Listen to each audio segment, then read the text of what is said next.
opening music. Live the dream, baby. Live the dream. You go, Beto! Yeah, you're living the dream, all right. Yeah, I'm living the dream. I'm living the dream, as you say. It was all a dream. Me and Beto rolling in the limousine. Go, Beto! Oh, it's another edition of the Living the Dream podcast. I'm Beto Duran. We're doing this live on YouTube. Thanks for everybody joining us wherever you may be around the world. This is live on YouTube. So make sure you share alike. And if you're listening to this on the podcast version, check it out on YouTube. Just rate, subscribe, let us know. This will be available on iTunes, on Spotify, all that good stuff. So what happened? Last week, out of nowhere, I just told Joel Diaz, hey, Joel, I'm messing with this program, the boxing trainer. I think I figured out how it works. I know that you can just roll with me if something goes bad. We set up the Skype. We're ready to go. And we had a great time. Such a great time that half an hour became 2 hours and a half. Coach Joel Diaz, last week, the tequila started going after an hour and a half. Jeanette Gonzalez from Thompson Boxing sent us a message later on in the week. My goodness, Beto, what were you doing? And I said, you know what, Jeanette, we're having a great time. And we ended up having a show. And afterwards, you and I talked and said, Coach, let's do this again. And we're here. And we're here. We are definitely here. So it's, as a joke, we said it's the Joel Diaz show. But I said, you know what? We're going to get this involved because what better way to do it than getting another Diaz? And this is a program that I'm using right now where I'm trying to figure things out. And I said, you know what? We need more Diaz in the world, especially in boxing. Roberto Diaz, Golden Boy Matchmaker, is involved. Roberto, Michelada time. How are you feeling? What have you been up to? I'm good, Beto. Thank you for having me. Joel, always good to see you. What's better than a Diaz? Two Diaz. So I'm excited. I'm ready to have some fun. And I'm an honorary Diaz today as we continue to go. Roberto, let's start with you first. What have you been up to? Golden Boy, the offices, nobody's going there, but what are you doing? And what's the state of boxing for us right now? Well, like everything, we're taking it day by day, waiting to hear, what the pros, in this case, the people that can tell us, when this is going to be lifted, when the lockdown, and we could go back to our daily lives. In the meantime, we're contacting the fighters and just telling them to be patient, to do as much as they can at home, but more than importantly, to stay home. That if we're going to beat this, we have to beat this together, and that, as tough as it is, I think one of the things that makes it somewhat easier, not easy, but easier for boxers and people in the fight game is it's almost like going to camp. And for those fighters that have gone to camp, they know what camp life is like. This is like camp life right now, you're locked down, you're training, you're eating healthy. You do a routine, but basically inside, And when you look at this, Roberto, you have your fighters you're talking to. Joel, you have young fighters that say, hey, Coach, let's do something, but you have to kind of tell them, relax, get your running in, and keep your distance, right? Yes, I have fighters every day contacting me, Coach, what do I do?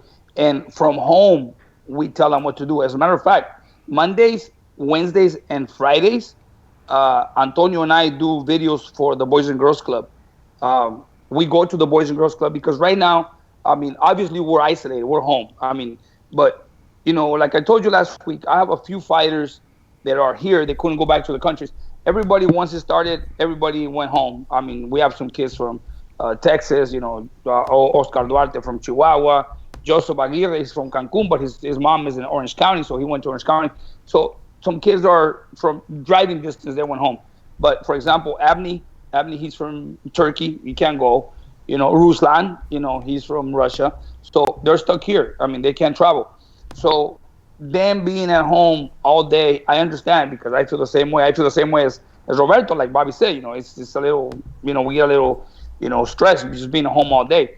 But, by now, by this day, I already got a routine going. Like the guys, I tell them, hey, we meet at the gym. We meet at the gym at noon. So, and everybody follows the same procedures. We go from home to the gym, and it's only us. It's Antonio, myself. I got David Hussein, a heavyweight, and Ruslan, and Abney, and we just train them. We finish, we go home. That's it. So, as a matter of fact, today I did something different. I have another gym in Mecca, which is like 15 minutes from here, south, more to the desert. Brand new gym. So I said, hey, you guys never seen my gym over there. You guys want to go over there? Yeah, let's go. So we had a great time over there. We went over there. There's nothing. Population in Mecca is a town, name of Mecca, really small town, hardly no people. So we were there, big gym. They worked out. They were having fun. They were dancing. They were just doing some conditioning. We came home and we're just here. But I mean, it's hard for everybody right now. As a matter of fact, some of the parents of the kids contact me and says, Coach, what do we do with these kids? And we tell them this is what's going to happen. As a matter of fact, next week, I'm going to start taking 2 kids at a time to the desert and train them in the desert. Some guy made me a special gadget that's going to hook up to my truck on a hitch, and it goes up and across, and I'm going to hang 2 punching bags, and I'm going to have these kids punch a bag as I'm driving my truck up in the desert, I mean, in the middle of nowhere, just do something just to keep them active. Two kids a day. Antonio and I can go and just work with them. If they have to wear a mask, no problem, But we're following the rules. And, little things that we're doing just to keep the kids motivated. Mondays, Wednesdays, and Fridays, we do videos of workouts at the gym, Antonio and I, for the kids that can't go to the boxing club right now, for the younger kids. And Roberto, when you have young fighters telling you, hey, I'm doing this, I'm doing that, it's not like you could tell them, make sure you're working and you're running, and because they can't do anything. But what do you tell your fighters right now? I know look, nobody knows anything. California Commission doesn't know anything. The president, nobody knows anything about when we're going to get sports back, especially me that works in different sports. But what do you tell these guys that their livelihood is boxing? The conversations that we've had, they're very understanding. Obviously, they know it's bigger than just our sport. Even though that's their livelihood, they know it's affecting everybody across the board. I mean, so more than just, what maybe when there's a strike from a team sport or something, this is across the board for the whole world. So thankfully, the fighters and all our athletes are understanding. And you know what? They're just waiting as patiently. A lot of them that I've talked to, I saw a picture today, Emilio Sanchez went out and bought a heavy bag and is hanging it out, in his home and is going to train there. Outside of sparring, I mean, they could pretty much do, a lot at home. They could do their running. They could go out and do a run and come back in and do the sit-ups and do the push-ups and do the shadow boxing. And some of them are working mitts with, the fathers or brothers or, so a lot of the stuff can be done at least to stay in 60% of fighting shape. Now, once it's lifted and everybody goes back to the gym, they have that head start so that they could just go straight into sparring. And then a few weeks later, boom, they're back in the ring. And what's going to happen, though, Bobby, once, let's just say hypothetically we get it back, they say, hey, we could do this. You as a matchmaker, I mean, how crazy is that going to be for you?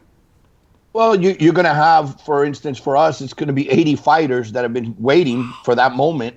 And they're obviously all going to fight. They're all going to want to get back in the ring. A lot of them, you see, they're desperate. They just want to get in and compete and go back to, our daily lives. But obviously can't do a card like that. So over the next few months after, it's going to be accommodating those that were supposed to fight, that were already lined up to fight, and mixing them in with those that haven't fought and start making, if anything, start making some super, super cards. Like, maybe, Joel, you remember back in the day, Don King used to have 15 fights on a card. And, no way. Finito Lopez was fighting at 1 PM at some of these cards. I mean, he was like, third or fourth fight. A lot of world title fight. I think we're going to see that. And, it's just a matter of getting that green light. Joel, you as a trainer, you're also going to have to be the responsibility of, okay, well, you said you were running, but are we doing a camp or a fat camp? Because now it's going to be, hey, we got 4 weeks to get ready, right? it's going to really benefit the guys that stay ready all the time? Of course, because if you stay ready, going into a training camp, you already got a head start. One of the kids asked me today, he goes, Coach, what do I do? We're training. I said, you know what, just do whatever you want to do. I said, I don't want to commit you to a training because let's say, for example, if I'm training these guys, if I'm committed to train them right now, if we go to the gym and I'm training them every day, and then let's say, for example, Roberto calls me next week and says, hey, this is over, we're going to go back and we have a fight. I mean, we're going to put all this work together with a training camp.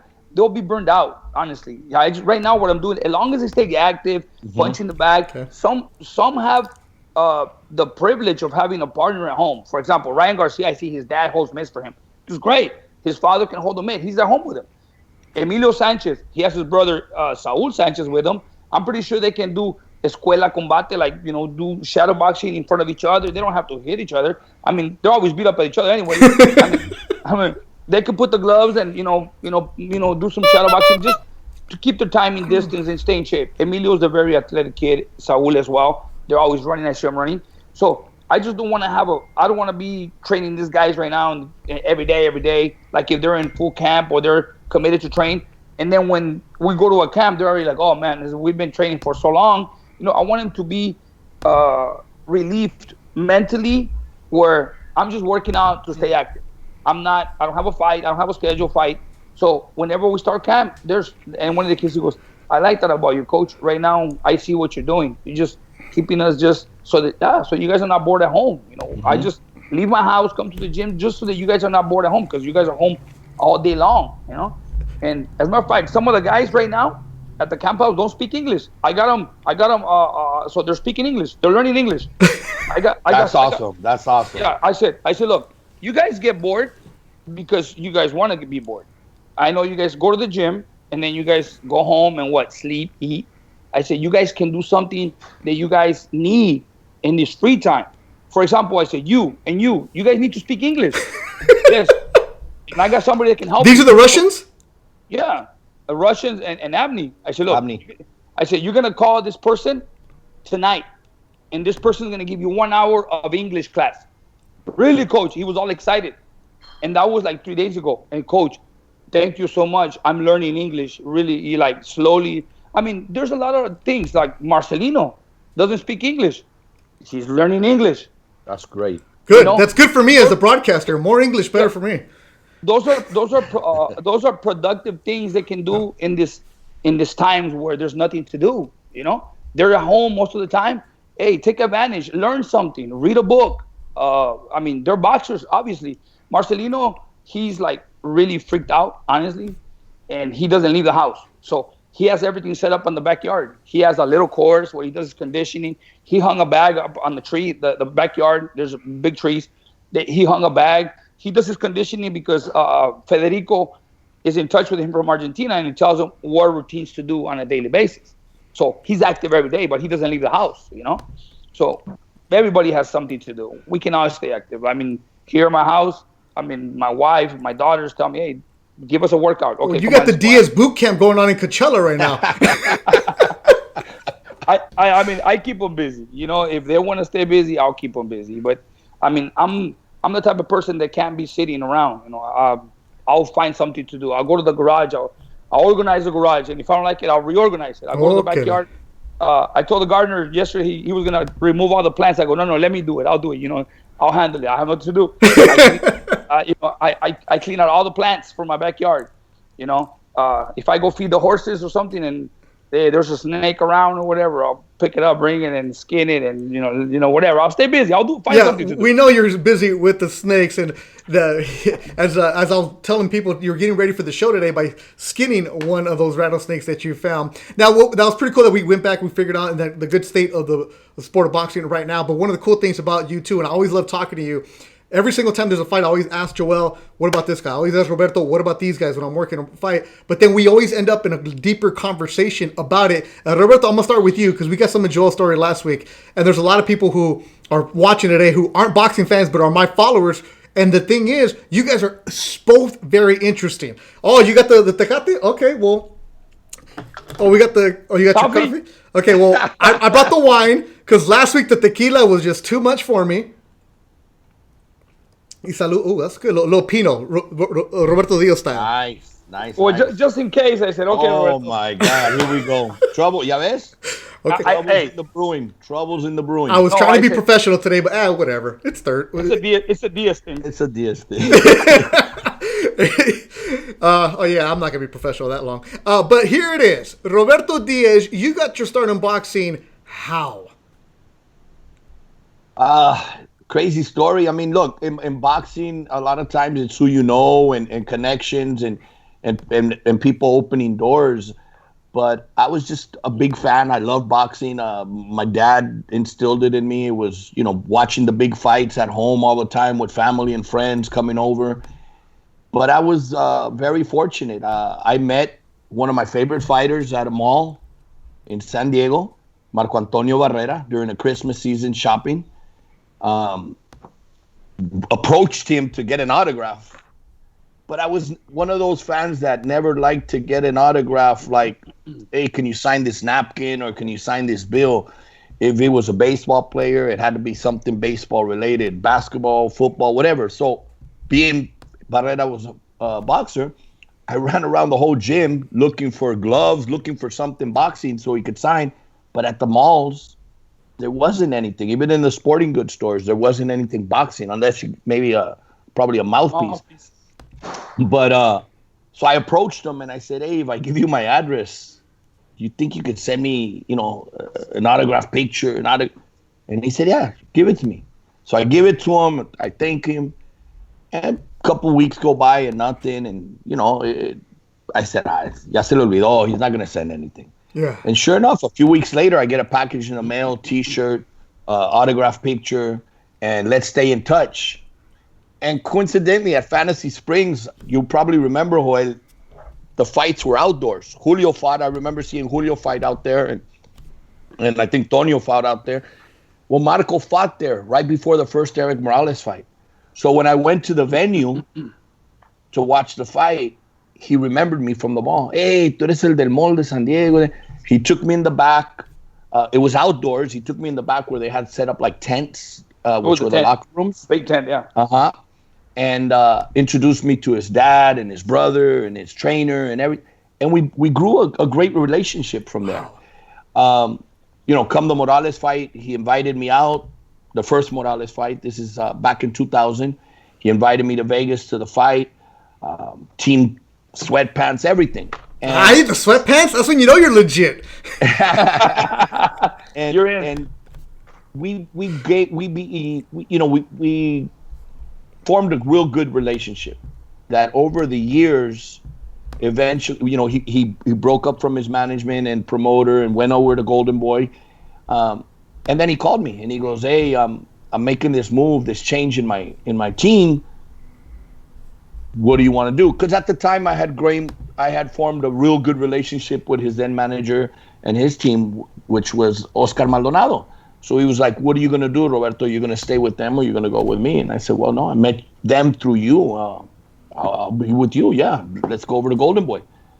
And once he got into Golden Boy, my role changed. When I was with him, he had managers. He had everything. I was just, a close friend of his. I carried the flag into the ring with him. Okay, all right. I got to stop you there because The calavera before the calavera. Look, that's my goal.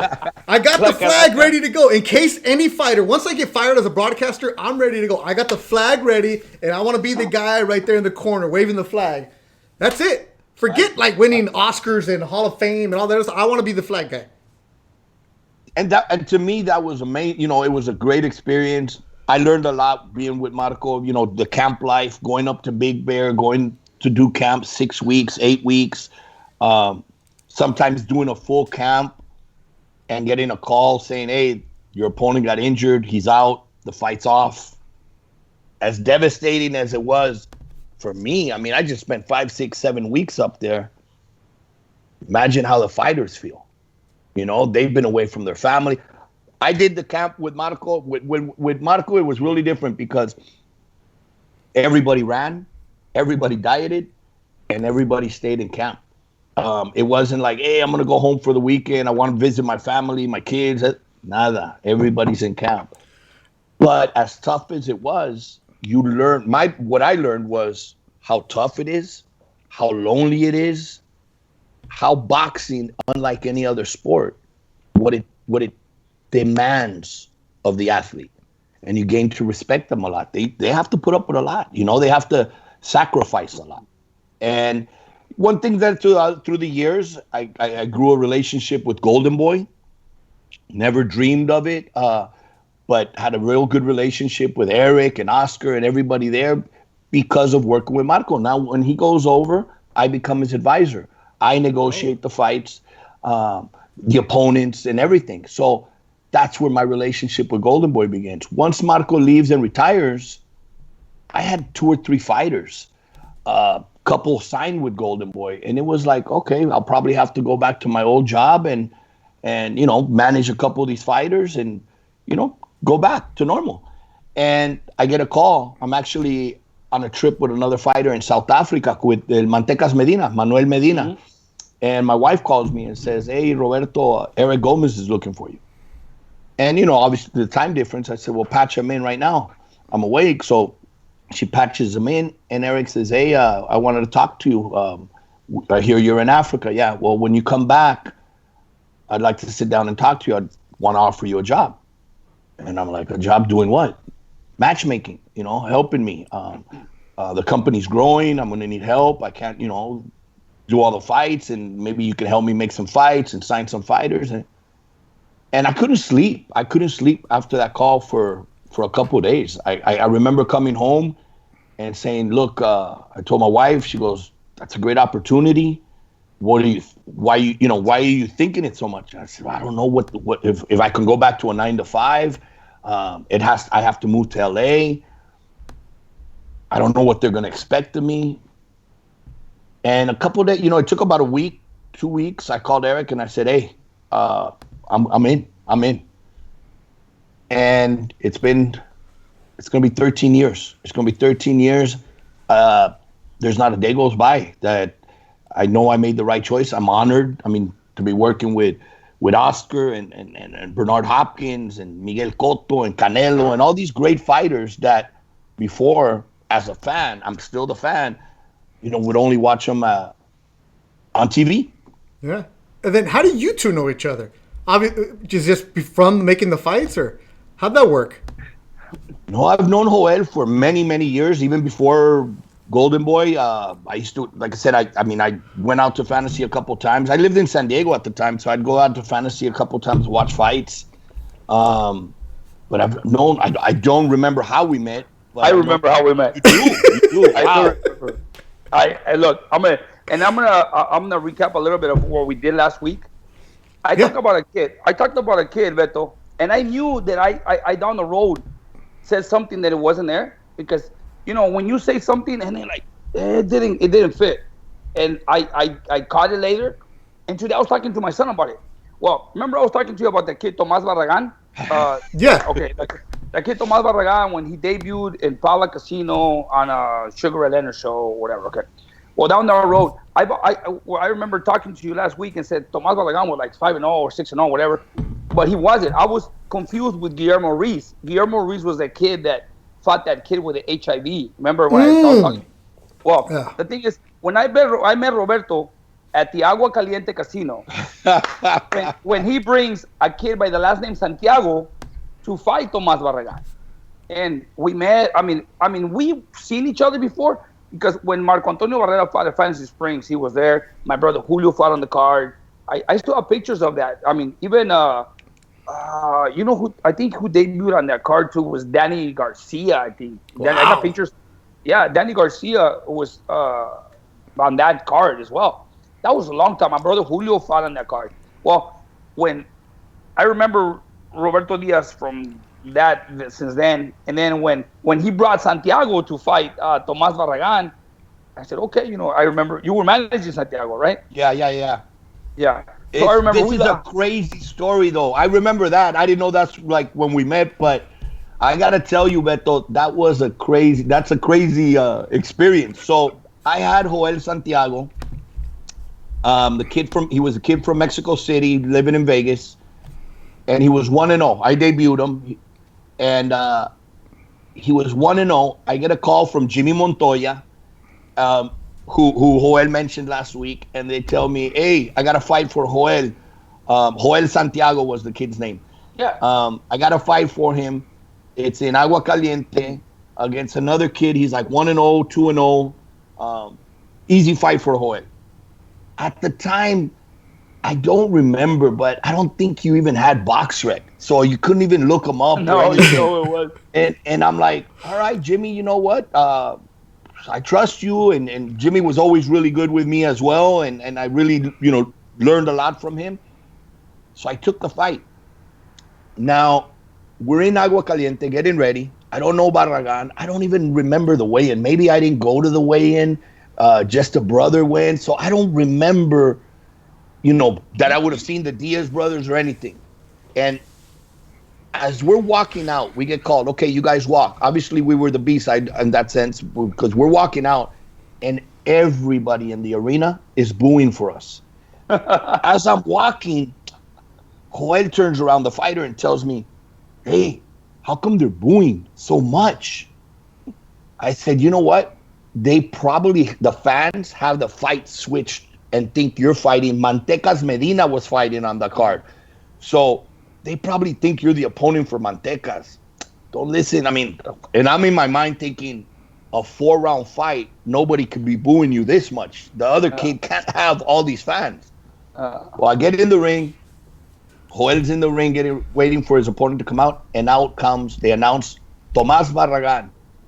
And the whole place lights up. There was banners, pancartas, El Valle está contigo. They got it all. And I'm like, he had a big following. oh my God. No, and it gets better. Now Barragan walks in, Joel Diaz walks in, Antonio Diaz walks in, and Julio Diaz walks in. And I'm like, Dios mío, who the hell did they get us with? I'm like, oh my God. No. Check this one out.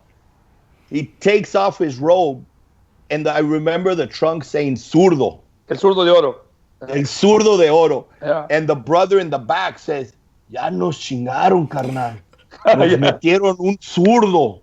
And I'm thinking, shut up. Don't say anything. We're here already. But Jimmy had told us he was right-handed. And again, you couldn't check BoxRec. The other kid only had 2 fights. So I'm thinking, nah, no pasa nada. Luckily, Joel, he was a rugged fighter, not a real schooled fighter. He was just rugged, street brawler. Said, no hay pedo, carnal. Igual cae un zurdo que un derecho. Ahorita nos los aventaron. So that gave me a little confidence. Yeah. It was a very good fight. Obviously, like I said, it was only a 4-round fight, but it was a very good fight. It was close. I didn't think we were going to get the decision in his hometown, in his backyard, and Joel Santiago pulled away with the victory. He got the win. Yeah, just let you know, it was Friday, July 23rd, 2004. Agua Caliente was the venue. You were the third fight of the night. So when you're the third fight and everybody's lining up for you, that's for you. So that's how Roberto and I, we started, basically talking to each other, and we started talking, and we stayed in touch. So then from there on, it came the point where he was managing another fighter by the name of Dominic Salcido. And I ran into Roberto at another event on the LA area, and Dominic Salcido broke his hand in a fight. And at that time, Roberto told me he has problems with his hands, and then somehow he saw my rapping, the way I rap hands. So he invited me one day. He says, would you wrap his hands? I said, sure. So I wrapped his hands for his next fight after he recovered. He came back from surgery recovery, and he fought great, no hand injuries. From that moment on, Roberto would always, hey, would you wrap this? And then there was another kid by the name of Shanti Jordan, heavyweight, from Sacramento. And Roberto would call me, hey, this guy has hand problems. Hey, would you wrap his hands? Sure. So Roberto would fly me here and there to Sacramento. He would send me to Texas with the fighters just to wrap their hands. That's how Roberto started, approaching me like, hey, help me out, which is up to now. I'm really thankful for, just being part of this team and always relying on me. And then here comes Dominic Salcido. And one day he called me and says, hey, I want to ask you, would you train with Dominic Sosito? I said, sure. At that time, I was barely starting as a trainer. So I remember, and I don't know if you remember this when I told you, Roberto, sure. And he says, what would it take? I said, Roberto, nothing. Just bring them. I'll train them. I'll get them ready for one fight. If you like my job, it can work if you want. And if not, hey, no hard feelings. You go your way, I go my way. So I started training Dominic Sosito, and it was good. He liked my work, and we were together for a while. And then he was managing him, and then when he became a matchmaker for Golden Boy, he called me, said, "Hey, well, I'm working for Golden Boy now. I can no longer manage fighters, but Dominic is there. I don't want to leave him. I want you to be, the person." Okay, no problem. So from there on, he trusted me with Dominic.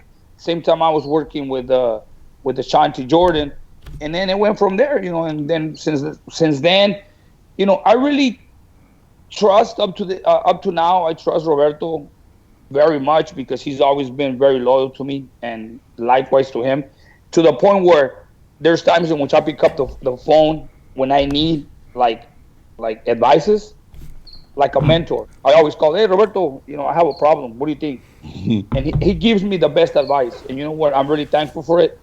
And what can I say? We're in this business. We're in this business. We're gonna be in this business for many, many years, God willing. And we are a family. And their hospitality is always great. I've been to his home. He opened his house to me, and my house is his house. His birthday party when you turn 18 a couple years ago. Yeah, his quinceañera. His quinceañera was a good one. Yeah, when Roberto turned 18, like 3 years ago, I went to his house. I was at his house. His wife invited my wife and I. Yeah. I think that was you're right. That was my 40th birthday. That was when Lupillo was there? No.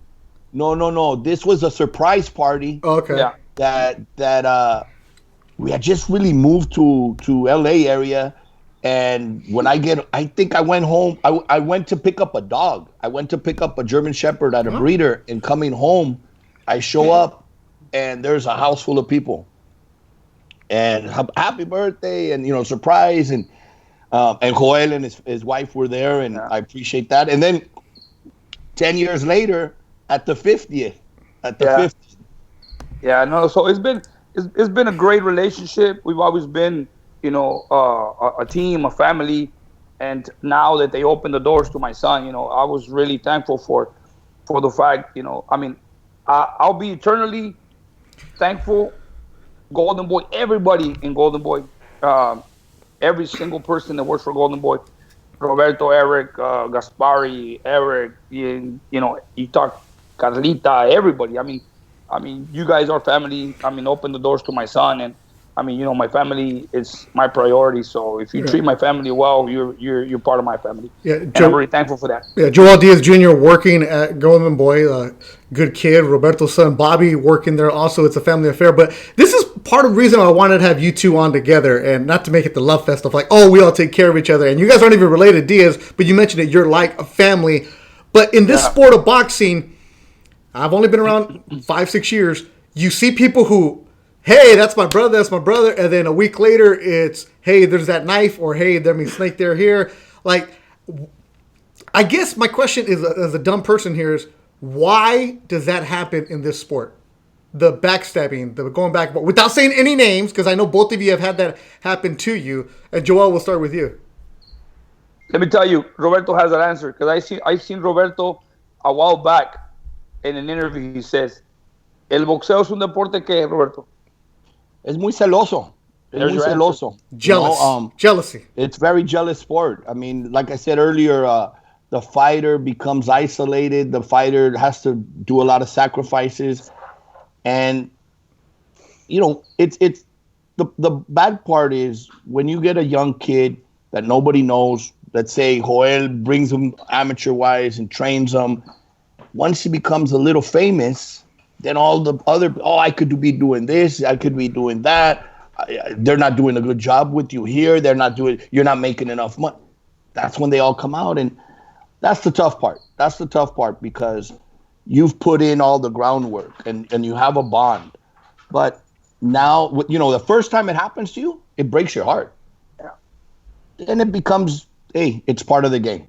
And you can't just, you can't dwell over it. You just move on. It's not if it's going to happen, it's when, in most cases. No. Yeah, I really liked that interview, and I will never forget. And it is always in my mind. That's why right now when Beto asked, right away it clicked because I saw Roberto. Roberto was like the person that I heard the first time he says, "El deporte del boxeo es un deporte muy celoso," and that's right. That was your answer right there because this sport is very jealous, and we're still gonna be here. Like I've always told a lot of people, Beto, us trainers, us promoters, matchmakers, our career is longer than the fighters. They're gonna go, and we're still gonna be here. We're gonna see new talents, and we're gonna see talent moving on and making history to retiring, and we're still gonna be here. And I know that whatever happens to anybody, it could happen to a promotion, it could happen to a trainer, to a manager. I'm pretty sure it doesn't happen once or twice. It happens more than that because there's a lot of fighters, a lot of athletes coming one after another, but everybody thinks different. And sometimes it's not them, it's the world around them. Sometimes everybody wants to dip their spoon into their plate, and everybody wants to put it in, and it's hard. We just have to deal with it. It's the world around them. And I think you said that because, so for me as a broadcaster, we have our fighter meetings, and I know my role. I work the early fights where guys are the second fight, the third fight of the night, where they're only being streamed. So you get to know these kids at a certain level, and they're so excited. And then all of a sudden, the tracksuit comes out. Everybody around them, and not all the kids, but it's just more interesting because you guys deal with it on the business side, and it just seems the more successful you are in other sports, the smaller your circle gets. Where in boxing, entran con everybody. Yeah, but they also learn. They also learn because if you look at an experienced fighter, look, it's a process, and they have to go through stages, and they have to learn as they get famous. Financially and a lot of money, that circle starts growing, and all these new friends start showing up. But when a fighter loses, they're all gone. They all disappear. They all leave. It's only that small circle, the real, that stay with him, even in a loss. And sometimes when that happens, it opens up the eyes of the fighter because when they get back up on top, eventually come, and all these guys start coming back again, then hopefully they learn from the first go around and say, you know what, thanks, but no thanks. Because that's how it happens. Look, it's a sad truth. It's, how do they say, it's easy to get up to the, it's hard to get up to the top, but it's harder to stay there. And then another thing with el deporte, el boxeo es muy celoso, is it also applies to the fighter. When that fighter stops, no voy a correr hoy. Hey coach, I'm not going to the gym. I'm a little tired. My butt. Es celoso porque what happens when they get into that fight? They got to start paying dividends to not, doing that miles or not doing that road work or doing that extra training. That's where les cobra deuda right there, because it comes back to haunt them. Or having to cut weight in the last 24 hours because they didn't go and do the proper training. Now, that's interesting because everybody sees the success of it, but I also want to know, take me behind the scenes of this. Joel, we'll start with you. You've had fighters that come to your gym and you train for a little bit and then you don't work with them anymore. What does it take for you to no longer work with a fighter? Well, in order for me to not work with a fighter, that's when they start showing me what Roberto says. Oh, well, coach, I can't sleep. I can't run in the morning. Oh, coach, today I'm not feeling well. I mean, out of the week, they come to the gym 3 days a week or 2 days. And there's always an excuse. That means they're no longer hungry. I'm telling you right there. And then it's like, I'm not. I mean, if you want me to work with you, like I've always told my fighters, I'll give you 100%, you give me 100%. But, I mean, come on. I mean, if you always have an excuse and you're always telling me you can't come to the gym or you can't run or you can't participate, that means you don't want it. Don't waste my time. I have a lot of other fighters. I have fighters that are disciplined, they are hungry, they want to do it. I mean, there's fighters that come in at the same time as others, and the others leave, and they're still there. I mean, those guys are the ones that are hungry. You gotta be hungry in the sport of boxing. You gotta always be hungry. Once you lose it, then you have no business in the sport. And going back to what you guys were talking right now, I remember when my brother Julio and my brother Antonio were at the top in the sport of boxing. They were at one point. Antonio fought Shane Mosley, Antonio fought Hector Quiroz. He beat Mickey Ward. Julio beats Matador Chavez. Julio's, he's already up there. He's making decent money. He's famous. You know what happens? Julio started bringing a crowd of friends, a lot of friends. I mean, it was like every time there was Julio, and there was like 6 or 7 or 8 or 10 people. And there was times in which Julio would go to a restaurant, and there's like 6 of his friends, and those 6 friends would invite another 6 friends, and they'll come and they'll order food. And I mean, there was times in which my dad would call me, hey, can you come over here? We need to go get a restaurant. And then Julio would be at a restaurant, and there was food everywhere. And I would see people like ordering food. Oh, you know what? I don't like this. Give me something else. So there was food that, why? Because they're not paying. Julio's paying. Mm-hmm. And then my dad started saying, I remember my dad would say, mira, mijo, se secan las lagunas grandes, que no se seque un charco, Like, remember, the big lakes dry. I mean, imagine a little pond, which means you think you have it all, you don't. I mean, you're going to dry out one day, And my dad says, fame generates money, money generates friends, and friends generate problems. Wow. And look, those were my dads. My dad would tell my brothers every time, Julio, he goes, se secan las lagunas, mijo, que no se sequen los charcos. I mean, basically, Julio was a charco, but he's going to dry one day. And, and those are experiences of life from somebody that has wisdom. My dad would see it. He's like, mijo, Julio's partying 3 days a week. I mean, you see, he thinks he has, little by little, things are going to start fading away. I'm like, hey, well, let's talk to him. He got the hint, and a lot of his friends, like you said, when you're at the top of the game, boom, there you are, and then all of a sudden it's there. Let me tell you a quick story. Back to that. We got time. I got wine. We're ready to go. Saludos a todos que están tomando. Cheers. I got vino. Check this out, Beto. When I fight for the title, I remember I used to go to the casino. Hey, Joel, how are you? People shaking my hands, taking pictures in there. It's a very dramatic change when you're at the top and you see the attention of the people, and Roberto knows it, like he says, the jealousy of the sport. Antonio was barely coming up. Antonio was barely like 5 or 6 fights.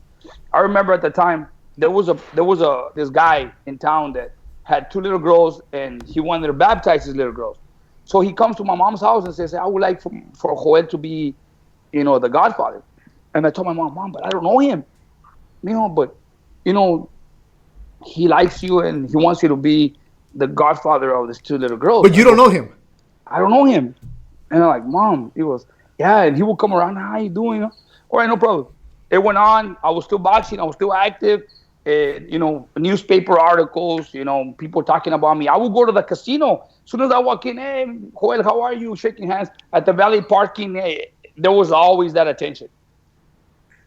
Months later, like let's say a month or 2 later, that's when Joel's career is over because of his eye injury, right? And it was all over the paper. It was all over the news. Joel Diaz, retires from boxing due to an eye injury. By then, Antonio's already moving up. Yeah. So then what happens?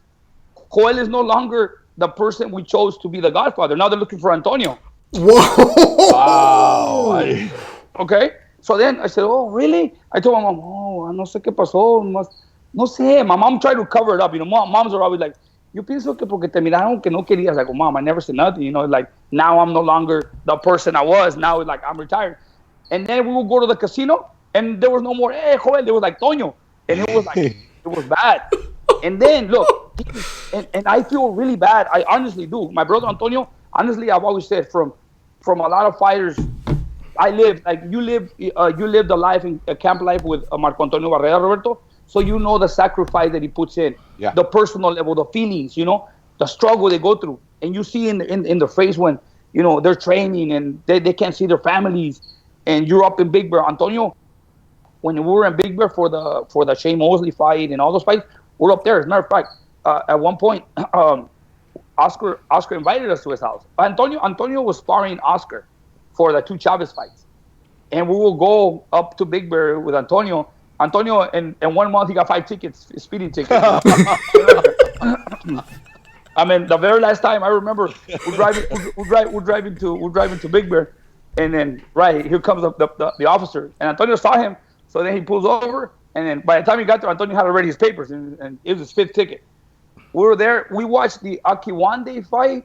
Who did Akiwande? It was somebody. We were at Oscar's fight. It was just Oscar by himself in the cabin. It was Oscar by himself. Alcazar had just went down to LA or whatever. So it was Antonio, myself, my brother Julio, and Oscar. We're just watching the fight. But tell you that time, Antonio was always, to me, has been one of the best fighters that I've seen because I saw him grow. I saw his feelings. I mean, when he fought Shane Mosley, I didn't like that fight. I told Diaz Espinosa, I don't like the fight. And Antonio was like, oh, you don't believe me? It's not that I don't believe in you, Antonio. Remember, I train you. So I know what it is right now. You're a 140-pounder. You're moving to 147. Shane Mosley just fought Oscar. You know, he's the best pound for pound fighter. But okay, let's do it. We went to New York, and we pumped him up. Antonio, you're bigger than him. You're bigger than him. Like, make him believe. He did great. Okay, he got stopped. I remember after the fight, Antonio broke down crying, and I put the towel over his head, and I wanted to cry with him too, But I said, no. I'm the strong man right here. I can't cry with him, because when I went up to him, I go, Antonio, hey, shake it out, man. You're good. He got stopped. I put a towel over his head, and he wanted to cry, and I hugged him. I go, hey, dude, don't fucking cry. I said, remember, we come from a small town, and who's ever made it this far? Madison Square Garden, Antonio. Come on, I'm proud of you, man. Come on. So I hugged him and I told him. But then he fought Mickey Ward. He beats Mickey Ward. Mickey Ward becomes a superstar. There it is. There it is. We are back right here. Roberto, before you cut that, thanks everybody keep with us. We are back. Roberto, you are showing a picture of Look how young he was. That is Tonio. That's Tonio at Fantasy Springs, I think, at one of the events or one of the fights we bumped into. And I don't remember where it was, but it's one of the fights. And I said, hey, Tonio. Because I did watch. I went to a couple of Tonio's fights. I really liked how he fought. I was there when he fought Margarito. I was there. I think he fought, correct me if I'm wrong, Joel, he fought on one of the Chavez undercards. I think Oscar and Chavez undercard. Yeah. Did he fight Hector Quiroz? He fought, let me see. I think he fought on one. He fought Hector Quiroz. It was a war. He fought one of those guys. It was Hector Quiroz. I think at Thomas and Mack on the undercard. Thomas and Mack. Yeah, it was Hector Quiroz. Yeah, he was helping Oscar. Train for that fight for Chavez, and he fought Hector Quiroz on that card. And then he fought Ivan Robinson on another card. I think it was Fernando Vargas and I Corte. He's still drinking tequilas. I saw the other day he was shot after shot after shot. Yeah, Antonio Diaz is one of the good boxers, good people out there. He actually drove me to Mexicali for a fight. But Roberto, the question before that was for Joel was how does he end a relationship with a fighter? For you as a matchmaker, as a promoter, working for the promoter, how do you decide? You know what, this isn't going to work. We're going to release you. You know what? It's tough. That's one of the toughest things I've had to do is send out a release. Sometimes it's been for like different occasions for different reasons. Most of the time it's when I don't want the fighter to continue. But it's very difficult for me to tell them, hey, you need to retire. I've only been able to say that to a couple fighters that I'm very, very, very close to and have that confidence. And one of them will surprise you guys was Pablo Cesar Cano. Pablo Cesar Cano, after he got knocked out by Marcelino Lopez in fantasy, I went in the back and I said, hey, hijo, that's it. Rudy Perez, who was Barrera's trainer, basically introduced him to me and said, I need you to take care of this kid. And I signed him at Golden Boy. He wanted me to manage him. And I told Rudy, I can't manage anymore. I work for the promoter. But look, if he's your fighter and you're saying he's good, then I'll sign him as a promoter. And when that happened, I mean, you got to remember, Cano is a kid who took a Morales fight like on 10 days notice and gave Eric Morales a hell of a fight. I stopped that fight. I went to the corner. I told Rudy, that's it, no mas. And Rudy said, okay, let the round end and I'll stop it in between rounds. It was a nasty cut. But Cano had always shown, besides his punching power, tremendous resistance. Great chin. I mean, a lot of people said he beat Mosley. It was a very close fight. And the kid went up to 47 and fought Mosley, fought Pauly, fought everybody. He's fought everybody.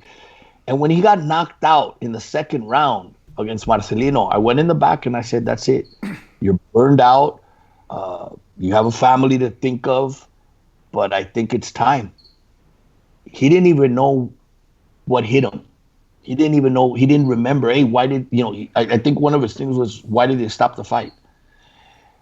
He took 10 months off, and he told me one day, I got on a bus. I was driving like I think a delivery truck or a bus or something, and I looked at myself in the mirror, Roberto, and I said, this is not me. He had gained a lot of weight. Obviously, he wasn't training, and he started training again. And then he called me and says, hey, I need a fight. Please give me another opportunity. Mm-hmm. Because he hadn't been beat up throughout his whole career. I mean, he had some wars. Remember, he had some wars early on because he had started so young. But it wasn't like 3 or 4 fights that he kept getting knocked out or beat up. It was just one. I said, okay. But you got to show me something, Pablo.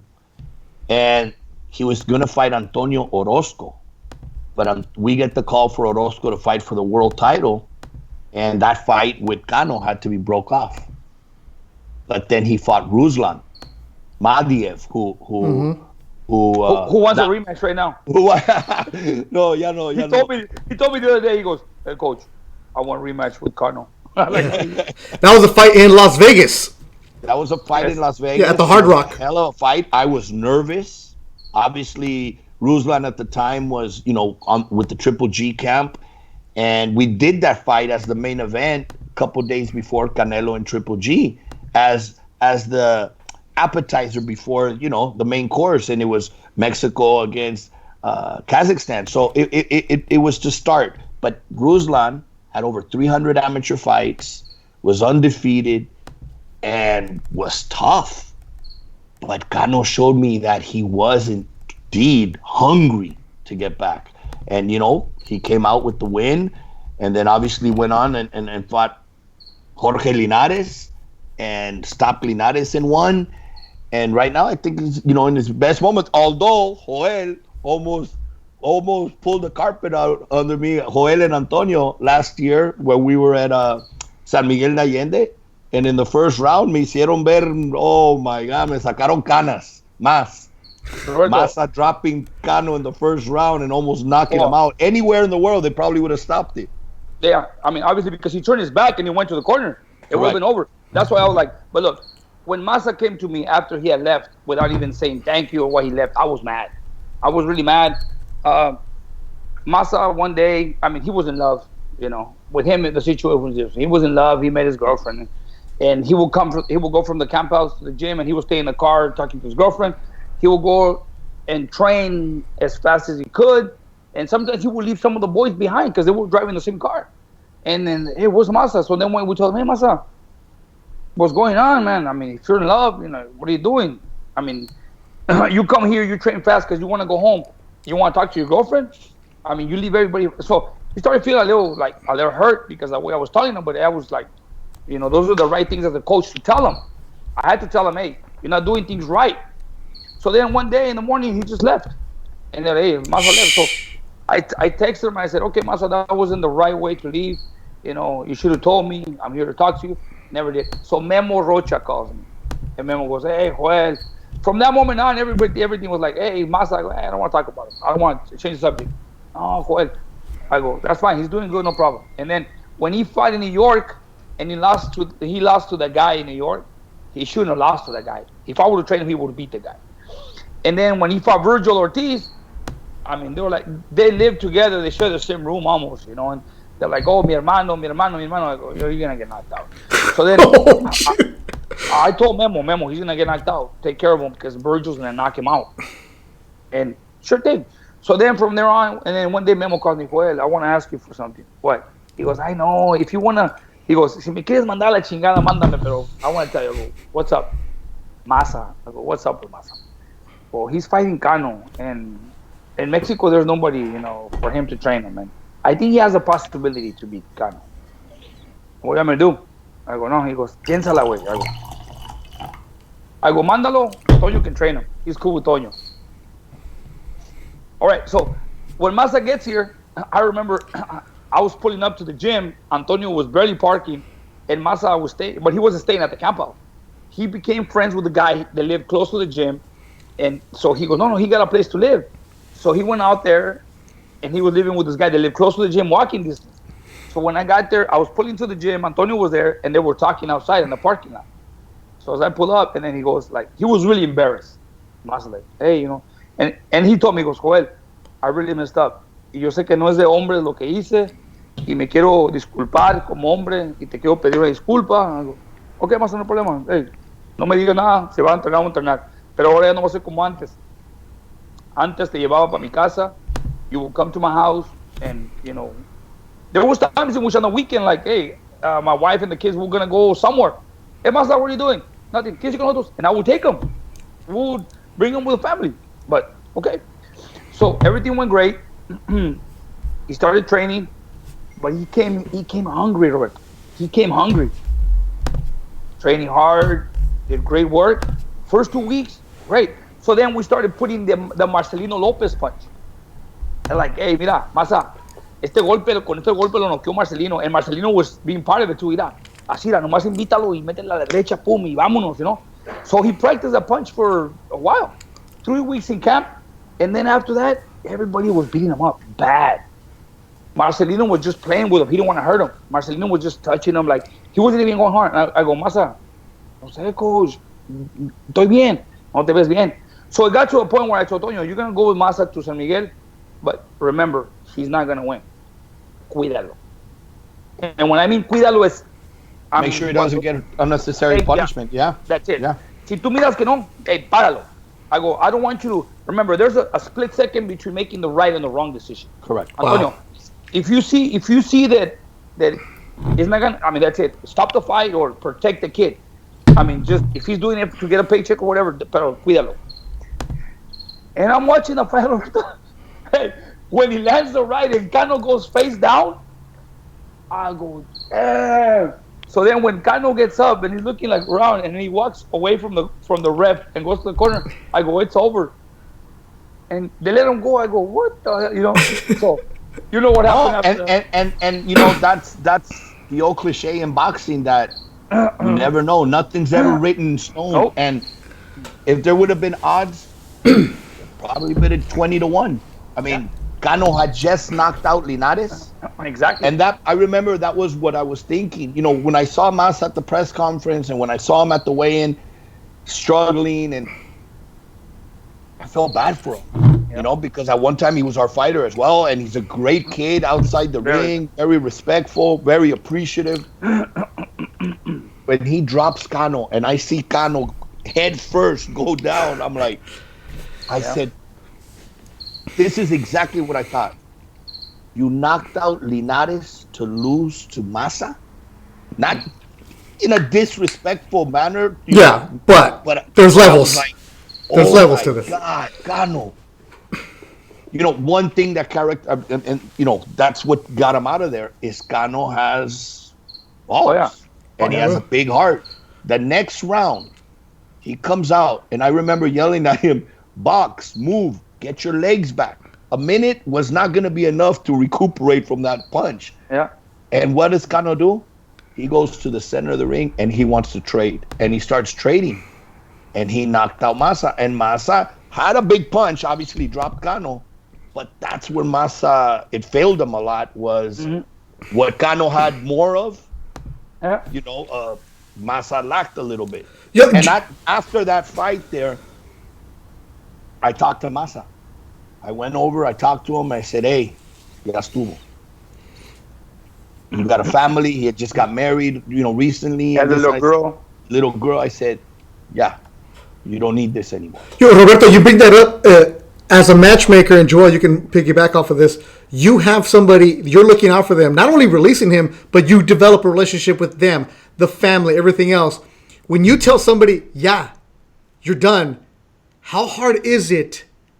And when they come back to you and say, Roberto, I need a fight. I know you told me I'm done, but I need a fight because I need to make some money. You know what? It's tough. It's tough because sometimes, and it depends on the relationship you have with the fighter. You can't just tell any fighter, hey, you need to retire, because it's like, F you. You know, who are you to tell me I can't do this or I can? It has to be a strong relationship where they trust you and they know that you're doing it for their own good. I mean, I've done it several times, but I haven't done it to certain fighters that I said, you know what, this kid should retire. At times they get upset. I told one of the fighters, hey, and the father was there, and I said, I think it's time, man. It's been many years. Because remember, it's not just the fights. It's the sparring.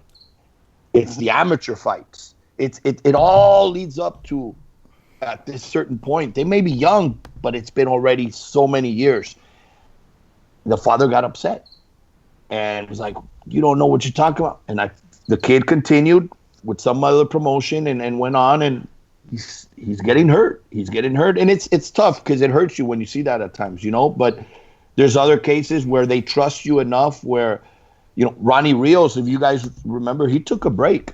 Yeah. Mm-hmm. And I talked to his coach and manager, Hector, and I said, look, I think that's it. You know, after he got knocked out by Azad, I said, I think, you know what? I don't want to see Ronnie just be an opponent and a stepping stone for the younger kids. Ronnie went out, and I think he got a real estate license and started, you know, but something was missing from there. That adrenaline of stepping in the ring, that walk to the ring, that fight. And he got it back. He was doing things, like Joel said, maybe Masa, you know, not doing all the things that he was supposed to in camp, cutting corners. And el boxeo es celoso. It ended up cobrándosela. He gets back when that hunger came back, and he tells Hector, you know what, I want to do it again. And Hector told me, this guy was calling me at midnight. Hey, I found this new one punch. I want to practice this. I want to practice that. And look, he's at the best moment of his career right now. You know, obviously, when he fought Diego, he looked amazing in that fight. It was like that night, it was, you know, regardless of, you know, Diego had a bad night, but Ronnie had his best night of his life. And he looked like that fighter with the mentality that no matter what my opponent's going to do, I'm not going to lose today. And that's what you want to see from some of these fighters. A break is not bad. I saw it with Barrera. I see from history, they say, you know, it repeats itself. Well, I learned a lot from Barrera during those years, because if you remember when Barrera lost back-to-back to Junior Jones, everybody wrote him off. He's done. His career's over. Wait a minute, he was one of the top fighters in the world, and all of a sudden it's over. It changes like that. But what did he do? He took that 10-month break, almost a year out, came back, and his second career was longer and better than the first. And Joel, for you, you mentioned it, you told Toño, cuídalo. Like, I mean, you're sending a fighter knowing that he has no shot. Well, there's always a shot. There's always a shot, like you saw. I mean, the punch landed. Masa connected a good punch that we were working on in the gym, and it worked. But based on the way Masa was looking in training camp, I mean, honestly, I mean, just knowing that he was stepping against a guy that just demolished Jorge Linares is like, come on. I mean, I would see Masa coming to the gym and trying. And it's not that Masa was a bad fighter. Masa was always a kid that always pushed it. You know, he was always wanted it. But it gets to a point that in your career, your body gets tired. You know, every camp, every fight. I mean, wear and tear in your body. You know, and Masa, his reflexes were not as when he was younger. You know, he was already an older fighter. He was 34, 35. Yeah. And I mean, he slowed down, and it's due to the work that he puts in camps. But when you have a So fighter like that who's older, you're really quick to stop the fights. yes, of course, you gotta protect them. I mean, when I went to with Francisco Vargas against Berchet, I did the same thing. I knew that Francisco Vargas had the heart, had the balls, but it's like right there. I gotta protect the kid. He's not the young Francisco Vargas again. And a long time ago, uh, Golden Boy had a kid from Texas, and the manager tells me, "Hey, can you train my kid?" And yeah, sure. He fought one time, he looked good, and then another time, like, and in the gym, I see him like. I called the manager. I said, "This kid shouldn't be fighting." Wow. Why? Because he can't. He's young. Yeah, he is young, but I guess he's had a long career in the amateurs. He was an elite amateur kid, but he's been hit too many times, and I can see it in the gym. He has a lot of heart. He's aggressive. But honestly, he shouldn't be boxing. And I talked to his manager, and I told him, "Hey, honestly, I don't want to be responsible if something happens to this kid." And Golden Boy is really good at this. And like Roberto tells you, and he says it really straight out. They care for the fighters. They're not a promotion that they don't care about their health or mental issues. They'll still keep putting them as opponents just to keep feeding them to the prospects. No, they know when they can't participate and their ability is not there anymore. And I'm the same way. If you send me a kid and I start training them and I start watching them in the sparring and the work, and I said, no, I don't feel good about this kid. I mean, he's missing something. He's no longer there. I'll just make the call. You know what? This kid shouldn't be boxing, and he should just find something else to do. I've done it a few times. But how hard is that, Joel? When they don't? It's very hard. It's very hard because, like I said, the boxing sport is a family. It's a family. The promoters, matchmakers, managers, trainers, even the athletes themselves, they establish a bond. So when you have to tell somebody, hey, you can't be boxing no more, it's like it hurts. I mean, believe me, going with Francisco Vargas against Berchet, the last fight, he wanted it, and in camp he was always pushing. He never gave up. He tried really hard, but I knew that his body was not giving me what I expected for him to come through against a young, strong fighter like Berchet. So going into the fight, I said, I hope he listens to me. But it's like you got an engine that has a lot of miles, and on a race, I mean, you need to use, So Francisco Vargas in that fight was like, I knew I have a great warrior, a Mexican warrior. And that can be dangerous though too, right, Roby? The Mexican warrior attitude. Exactly. It is, because a warrior is never going to tell you I'm done. Nah. Or you know what, I'm over. Stop the fight, coach. Stop I the don't fight. wanna continue. They never do. That's when you have to come in and take the right measures through round by round. And I started watching round 1, round 2, round 3. And you know what? This is my theory. If at the end of the fight you're not gonna win, and I see that he's not getting any better, if in the 6th round, 5th round, whatever, and I see that you're losing the fight and you're not getting any better and the other guy's getting better, why put him through the torture of 5 more rounds when you're not gonna win at the end?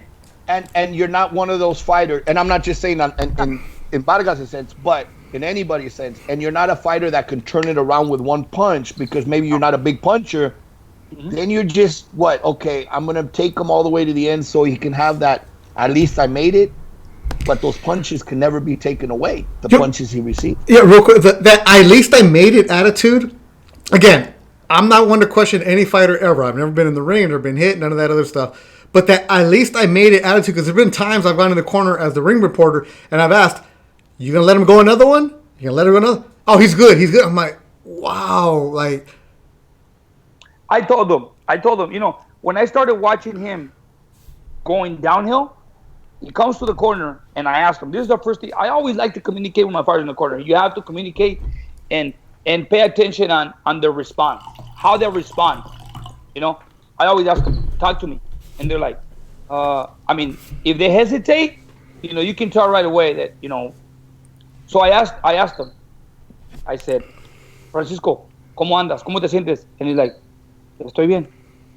And I noticed right away he wasn't. I go, okay, si estás bien, demuéstramelo. Show me that you're good.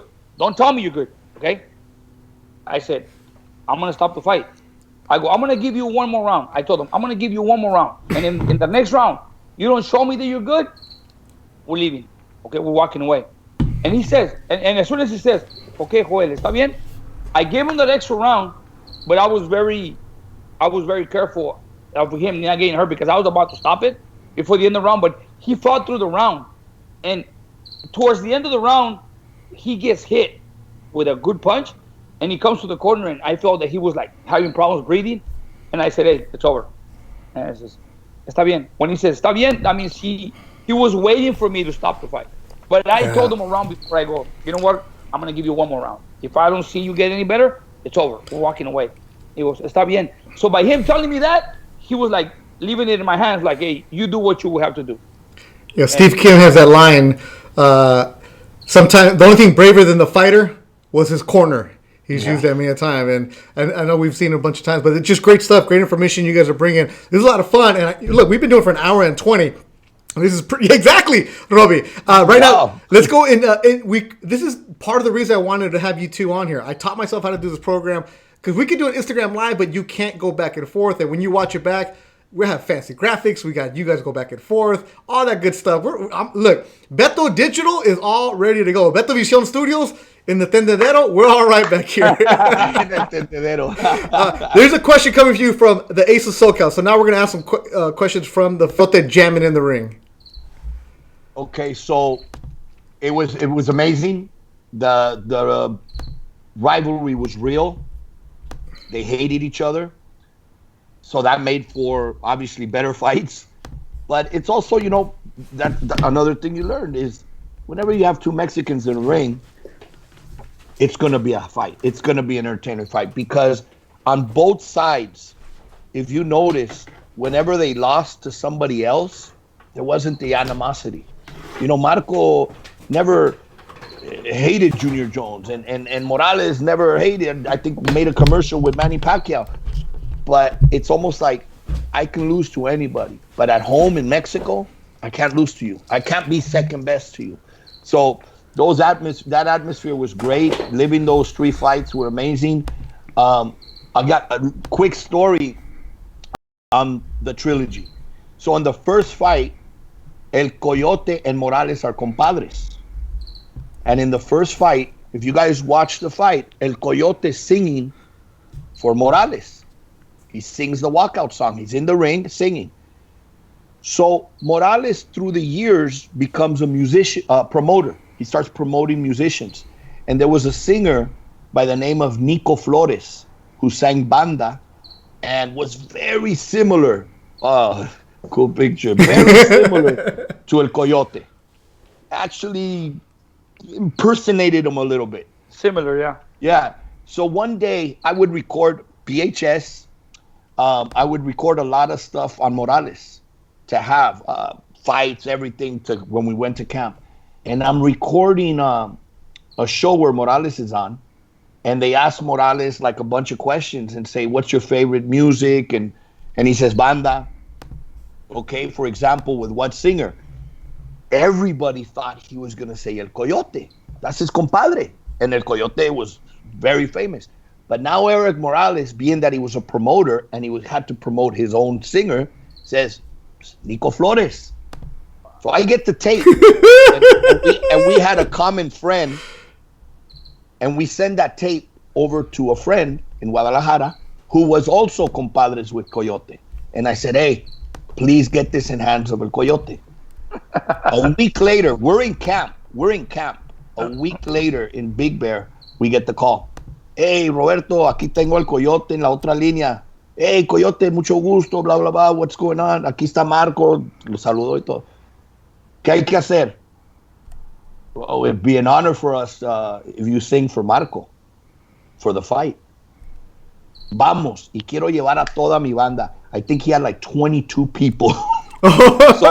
So the story, fight night, is Morales' brother, who, by the way, I'll tell you guys on that, Pelucho, goes into the locker room and tells Eric, hey, ahí está tu compadre. So I think they thought El Coyote was there as a surprise to sing for Eric Morales. but he was actually there to sing for Barrera's walkout, and he sang it.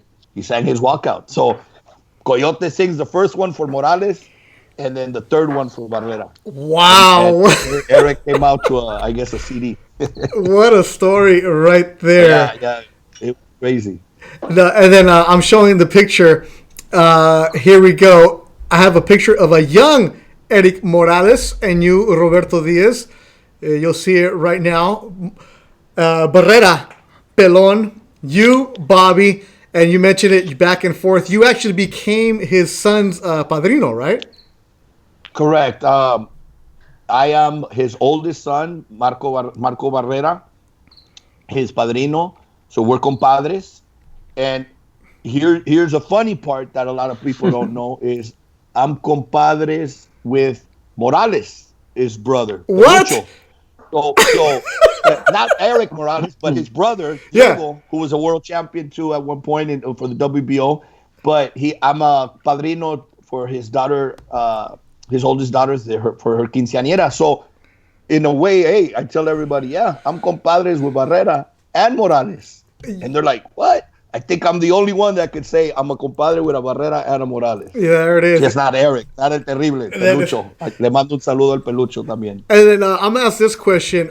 Joel Diaz, how did you connect with Oscar De La Hoya? I know that you had probably some way back in the day. I know that you've seen him around a lot, but what's the connection you have with Oscar? Well, I know Oscar since we're in the amateurs. Oscar and I go way back. We represented in the amateurs. We represent the same region. We traveled together, actually. Actually, when we went to the Silver Gloves Nationals, we went together. It was a funny story because he was trained by Manuel at that time, and he was coming to the desert. Their car broke down. They broke down over in Whitewater. Lee Espinosa picks him up, bring him to his house, and he spent the night here. And then we traveled together in Lee Espinosa's the Coachella Boxing Club van. So we went to Prescott, Arizona, and we fought over there. That's actually when I fought Bones Adams in the Nationals in the finals. Oscar De La Hoya was beating everybody. He was at the time the star of the amateur sport. I know Oscar since we're amateurs. As a matter of fact, one time I went to Mexico on a vacation, and we were gonna go to a big tournament in Westminster, California. And Lee Espinosa told me, hey, if you're gonna go on vacation, please, work out. Don't eat too much. I know that in Mexico everybody goes over there and just eats. I go, no, Lee, I'm gonna be eating, I'm gonna be running, okay, I'm gonna go. So when I come back, I was supposed to fight at 112 at that time. Jeez. So when I came back, I couldn't make 112. I had to move up to 119. And the king of the 119 pound was Oscar De La Hoya. Oh. And coming to Westminster, and I look at the bracket, and I'm like, wow, I'm going to fight Oscar if I make it to the final. Okay, whatever, So Oscar didn't make weight. What? So Oscar didn't make weight. So I fought at 119, and he moved up to 136. That was one time. And then at another tournament, he went down to 119. I don't remember what tournament it was. And I see the bracket again. Oscar and I in the same bracket. I might fight Oscar, and then I lose in the semifinals, and he wins. He won the tournament. But in two situations, I was like, close to fight. But we never fought each other. But that's how I know Oscar. We go way back since we're amateurs. And then when he started, when Robert Alcazar started, bringing Antonio to camp, to Big Bear, to spar on Antonio with Oscar for the Chavez fights, and we're out there with Oscar. So that's how far we go back with Oscar De La Hoya. And Robbie, for you, Oscar is somebody you met at the business side.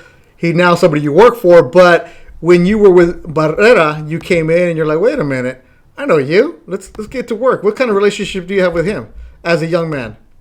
Well, I mean, obviously watching him on, as he in the fights and always admiring, a Mexican American to go as far. I mean, first of all, from the gold and then all the titles and everything.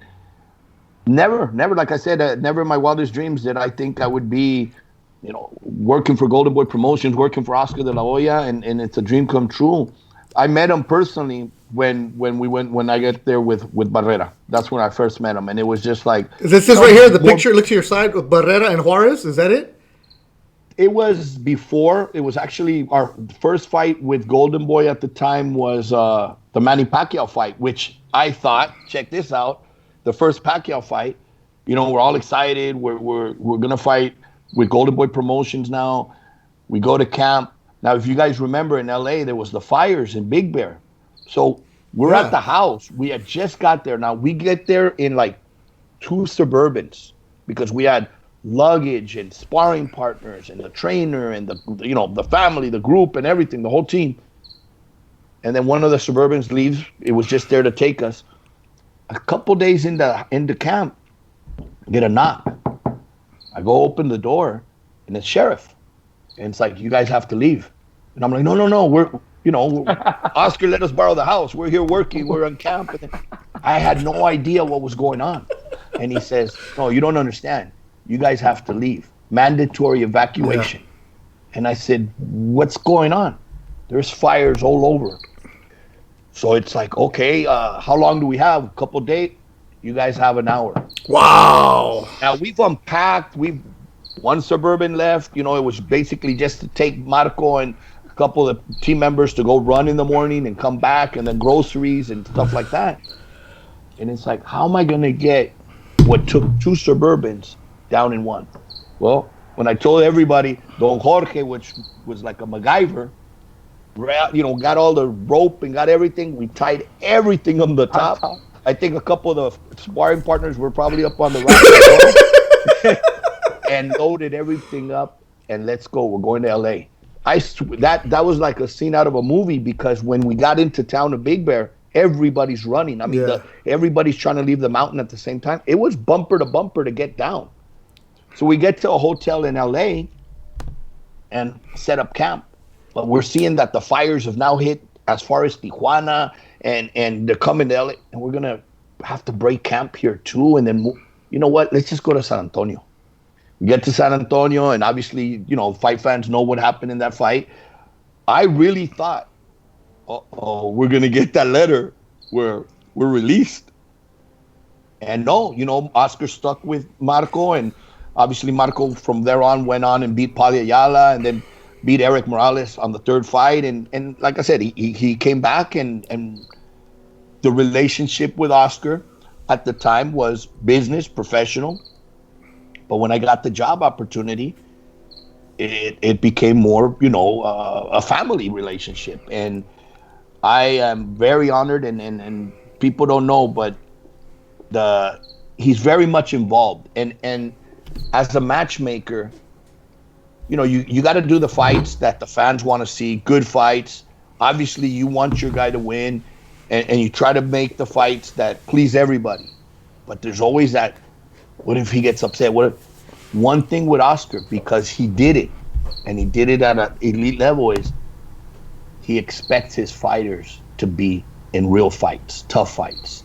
And for me, that's a blessing, because if you see our guys, we put them tough, because after a while, obviously at the beginning of their career, it's a building process, but every once in a while, there's a tough fight so they can progress, they can grow that callus, they can get that experience. But he loves that, because he's like, hey, I want the best fighting the best. I did it. They can do it too. So it makes my job a lot easier, because you know what? When you fight the best, they're not upsets. It's just somebody has to come up winner. And then you come up a winner. And that's a pretty cool story. Both of you guys have stories. You got the cigar going. Joel got everything else going. We're going to start wrapping this up. A couple quick questions for you. Joel Diaz, this comes from the Green Eye Bandit. Is it true that Joel Diaz trains tigers? What? No. You're not the Tiger King? The Tiger King. I knew it. No, I'll train my horses, but that's it. No, it's not Joe Exotic. It's Joel Exotic. El Exótico Joel. El Exótico. I can deal with a horse, but not with a tiger or a lion. Hey, you never know with these fighters. You never know when they make some money. Hey, Beto, real quick. We're in Cancun one day. Pepe Gomez. Un saludo a Pepe. And we went. They invited us to a lunch, dinner, and there's this palenque. They come out riding horses, and they have this, Es un ruedo, una charreada. ruedo. And after the show's done, they had some dancers or singers, and they were riding the horse. Joel says, "Hey, can I get?" Now, I've seen videos or pictures when he's at the ranch and riding, but I'd never seen him ride. Mm-hmm. Just seen pictures and all of a sudden, Joel gets on the horse and starts backing him up, moving him side to side. El caballito baila. And I'm like, cabrón. Reminded me of Lone Ranger. He was like, that's because, I mean, hey, my respects. I'd love to learn how to ride. If I do, I'm going to go ask Joel for some classes because it seems like a, good way to just isolate and it's just you and the horse. So I remember after that, Pepe Gomez had a great event going on at the Ruedo, and he had the singers, he had horses and stuff, and everybody was riding the horse. So everybody's like, "Hey, you want to ride the horse?" And at the time, Bernard Hopkins was there. Bernard Hopkins was there, and the owner of the ranch tells me, he tells Pepe, "Anybody wants to ride?" And Pepe asked me, "Hey, coach, you have horses, you want to ride?" And I said, "You know what? I would love to ride, but in this business, in the horse riding business, it's disrespectful for me to get on a horse on shorts. I will not ride a horse on shorts because I had shorts on." And the man goes, "I understand." He goes, "But if you want to, you're more than welcome." I said, "Well, I would never ride a horse on shorts, but today I'll make an exception." So I got on the horse, and I felt comfortable because I know horses, and I knew the horse. I knew what the horse had, so I was doing what I like to do, and it was a great great moment, great experience. And Bernard Hopkins like, wow, I go, "Hey Bernard, I ride my horse almost every chance I have." So that's my thing. My passion is horses. If I could be at the ranch every day, I'll be out there every day. I like to get on a horse and just go and get away from everything, and that's what I like. Horses are really good animals. Sometimes I get off a horse. I took Bernardo Osuna one time, and he couldn't believe that I'm riding my horse, and if I get off my horse and I start walking, the horse is walking behind me. Yeah, you have it trained. You send your horses to school. Yeah, I took a horse. Yeah, I did. I sent the horse to school for 1 year. Wow. So, Yeah. The horses listen better than the fighters. Yeah, sometimes they do. This horse that I have, he kneels down, he lays down, he dances and stuff. And if I get off, sometimes I go riding and I'm tired of riding him, so I get off and I start walking, and he's right behind me. He's right behind me. If I make a left or right, he's right. And if I stop, he'll push me like, "Keep going, we're gonna go." Yeah, so. Pretty cool. And this cigar, I'm not gonna smoke it. It's in honor of Pepe Gomez, who just holds the cigar. So, as Pepe Gomez would do, venga mi Beto. It was pretty cool. And Robbie, before we go. Yeah. You see my hat? There's a Maldita Pobreza shirt on the back. Oh, yeah. Right there. I got a Giants hat for you, Robbie. I got the nice, Maldita Pobreza shirt for Joel. This has been a lot of fun. We could do it again. We could do it all night long, but we will definitely do it again. Thanks to everybody who listened and participated, sent the comments to Lema Urbina. Razo finally decided to check in. Razo! All of a sudden, Razo! That's another guy who should be sending stuff to the fighters right now. He should be taking care of it. I love that hat. Razo, look at his hat. Beautiful hat. Robert, the guy has been calling me every day. He's Beck. He's calling me every day. No. He's telling me, "Coach, when can I get back? I want to fight." And I said, "I'm waiting for Robert." If you see, he's training every day. Beck doesn't stop. Beck is like one of those Energizer bunnies that he wakes up to training, goes to sleep training, and he's calling every day. He goes, "Coach, when am I fighting?" And I said, "Well, as soon as, Coach, I want to fight. I want to fight." He's just waiting. As soon as you give him the go, he's here. See, that's the attitude that I want to send out the message. Obviously, first in safety.